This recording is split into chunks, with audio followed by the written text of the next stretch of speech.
પટેલ હવે જોઈએ અગત્યના સમાચાર। તાપીના સોનગઢમાં સુમુલ દ્વારા સહકારથી સમૃદ્ધિ સહકારી સંમેલન યોજાયું। સહકારી ક્ષેત્રના અનેક દિગ્ગજો દ્વારા તાપીના કાર્યક્રમમાં જંગી મતદાન કરવા અપીલ કરાઈ। સુમુલ દ્વારા આજરોજ સોનગઢ સુમુલ ડેરી જનસંપર્ક કાર્યાલય ખાતે સહકારથી સમૃદ્ધિ કાર્યક્રમ અંતર્ગત ભવ્ય સહકારી સંમેલનનું આયોજન કરવામાં આવ્યું હતું, જેમાં સુમુલના માનસિંહભાઈ પટેલ, સુમન ડેરીકોના બળવંત પટેલ સાથે અનેક સહકારી આગેવાનોએ લોકોને જંગી મતદાન કરવા અપીલ કરી હતી। તાપી જિલ્લો અને સુરત જિલ્લો પશુપાલન અને ખેતી આધારિત જિલ્લો છે। આ જિલ્લાઓમાં આશરે 2.5 લાખ જેટલા સુમુલ ડેરીના સભાસદો છે અને લાખોની સંખ્યામાં પશુપાલકો પણ છે।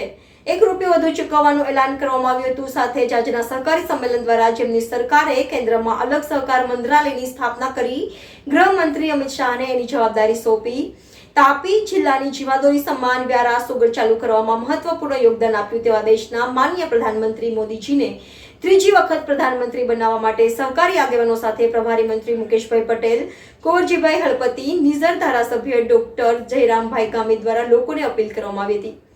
સાથે સહકારી આગેવાનોએ સુમુલ ડેરી કઈ રીતે લોકોના જીવનમાં સમૃદ્ધિ લાવવા સહભાગી થઈ છે તે અંગેનો ચિતાર પણ આપવામાં આવ્યો હતો। નોંધાયું કે ખૂબ જ ટૂંકા ગાળામાં જંગી સંખ્યામાં પશુપાલકોને ભેગા કરવા અને કાર્યક્રમને સફળ બનાવવામાં સોનગઢ સુમુલના ડિરેક્ટર કાંતિભાઈ ગામિત, એપીએમસી સોનગઢના ચેરમેન દામજીભાઈ ગામિત અને સુરત ડિસ્ટ્રિક્ટ કોઓપરેટિવ બેંક સોનગઢના ડિરેક્ટર જિગ્નેશભાઈ દોણવાળાએ મહત્વપૂર્ણ ભૂમિકા ભજવી હતી। NN news Tapi. દર્શક મિત્રો, તમારી આસપાસ રહેલી અવનવી ઘટનાઓ વિશે જાણવા માટે NN ન્યૂઝને લાઈક કરો, શેર કરો, સબસ્ક્રાઇબ કરો અને બેલ આઇકન પ્રેસ કરો, જેથી આપને નોટિફિકેશન્સ મળતી રહે। જી સર, આજરોજ તાપીમાં યોજાયેલા સહકારથી સમૃદ્ધિ સુધી કાર્યક્રમ અંગે આપ શું કહેશો? સહકારથી સમૃદ્ધિ આ કાર્યક્રમ સમગ્ર ગુજરાતની અંદર ચાલી રહ્યા છે અને સુરત જિલ્લાની અંદર પણ ચાલે છે, તાપી જિલ્લાની અંદર પણ ચાલી રહ્યા છે।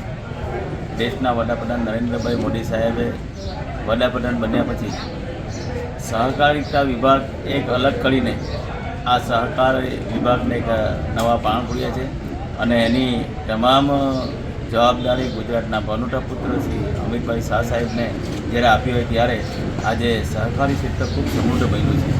આજે અહીંયા સહકારી સમૃદ્ધિનો કાર્યક્રમ હતો, ખૂબ મોટી સંખ્યામાં સુમુલ મંદિરના સભાસદો અને અન્ય મંદિરના સભાસદો ઉપસ્થિત રહ્યા।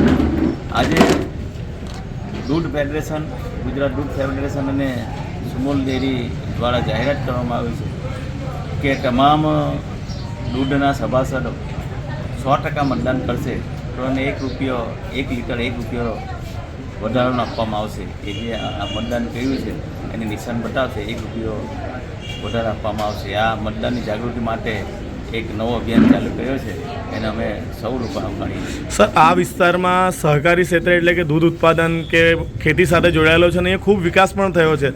સરકાર આવનારા સમયમાં આ વિસ્તારના વિકાસ માટે નવા શું પ્રયત્ન હાથ ધરશે? હું આનંદ અને ગૌરવ સાથે કહું છું કે સુમુલ ડેરીની અંદર લગભગ વર્ષે 1500 કરોડ રૂપિયા જેટલાનું દૂધ આ તાપી જિલ્લોના સભાસદો આટલું ટર્નઓવર કરે છે। સાથે સાથે ખેડૂતોની સમૃદ્ધિ માટે જે 17 વર્ષથી બંધ પડેલી સુગર ફેક્ટરી ગુજરાત સરકારે એમાં 30 કરોડ રૂપિયા આપીને આજે એ સુગર ફેક્ટરી પણ ચાલુ કરી છે। આ પ્રથમ વર્ષે લગભગ 1.5 લાખ ટન જેટલું શેરડીનું પિલાણ પણ કર્યું છે। આવનારા નવા વર્ષની અંદર લગભગ 4 થી 5 લાખ ટન શેરડીનું ક્રશિંગ કરીને પિલાણ પણ કરવાના છે। જે રીતે આદિવાસી લોકોને જે શેરડીના ભાવો જે ખૂબ ઓછા ભાવો બધા દલાલ લોકો આપતા હતા, તો એ હવે એમને પૂરતો ભાવ એ મળશે। આ સુગર ફેક્ટરી ચાલુ થઈ છે ત્યારે આ લોકોને ખૂબ બધી આવકનો પણ સાધન મળશે। સર, લોકો વધુમાં વધુ મતદાન કરે તે માટે શું અપીલ કરશો?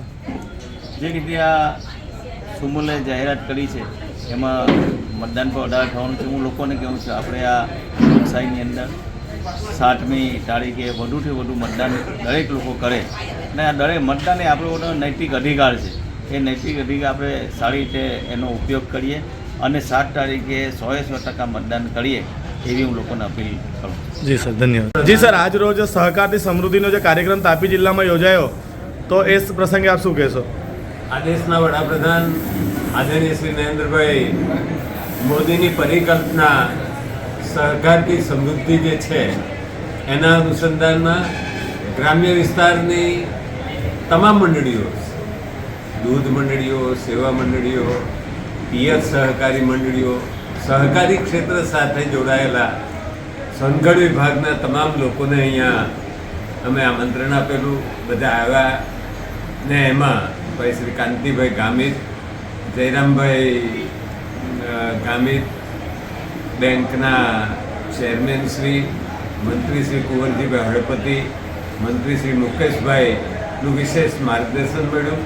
આ વિસ્તારમાં સહકારી પ્રવૃત્તિ કેવી રીતે મજબૂત બને અને એના લાભો સામાન્ય જન સુધી કેવી રીતે પહોંચાડી શકાય એનું ચિંતન કર્યું.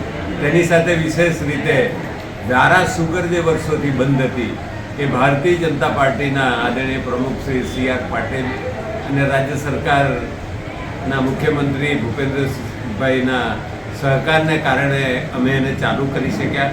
આવનારા દિવસોમાં વિશેષ રીતે ધમધમતી થાય એની પણ અમે ચર્ચા કરી.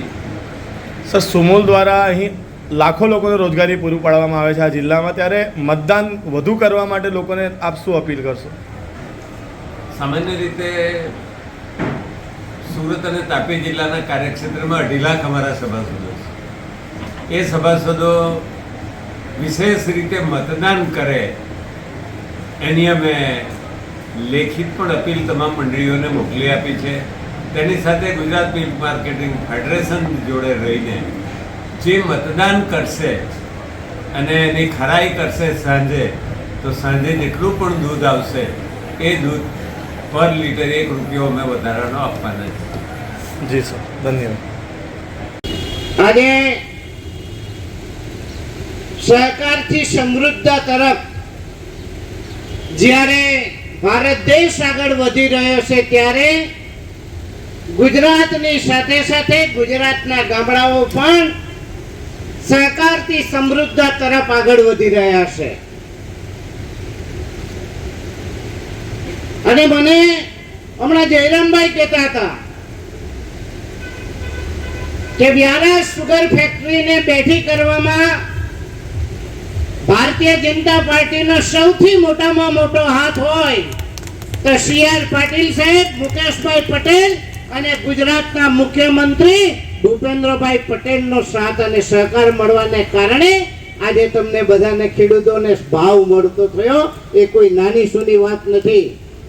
હું માનસિંહભાઈને અભિનંદન આપું છું કે વ્યારા સુગર ફેક્ટરી જ્યારે એમણે સંભાળ્યું ફેક્ટરીનું સુકાન, 150 કરોડનું દેવું આ કોંગ્રેસિયાઓ મૂકી ગયા હતા. ડંગર મહેશભાઈ 150 કરોડનું દેવું મૂકી ગયા અને એ સુગર ફેક્ટરીને સુવડાવવા માટે પણ જવાબદાર કોણ? આજે હું તમને પૂછવા માટે આવ્યો છું, કહેવા માટે આવ્યો છું. જે લોકો ચૌધરી સમાજની વાત લઈને આજે ગામડે ગામડે નીકળે છે અને એમ કહે છે કે અમારું ચૌધરી સમાજનું નિકંદર કાઢી નાખ્યું. મિત્રો, એ ભારતીય જનતા પાર્ટીએ નથી કર્યું. કોંગ્રેસના આગેવાનોના લોકોએ પોતાના પગ ઉપર કુવાડો માર્યો અને અમરસિંહને, એટલે કે મુખ્યમંત્રી હતા અમરસિંહ ભીલા, એને પગ ખેંચીને વ્યારા મૂકી આવ્યા હતા. એ આ જ અમરસિંહ ભીલા એ જ મૂકી આવ્યો હતો. ચૌધરી સમાજનું નાક જવડાવ્યું હોય, ચૌધરી સમાજનું ઇજ્જત જવડાવી હોય તો આ અમરસિંહ ભીલાએ જેને જવડાવી છે. ભાઈ, સાચી વાત કે ખોટી વાત?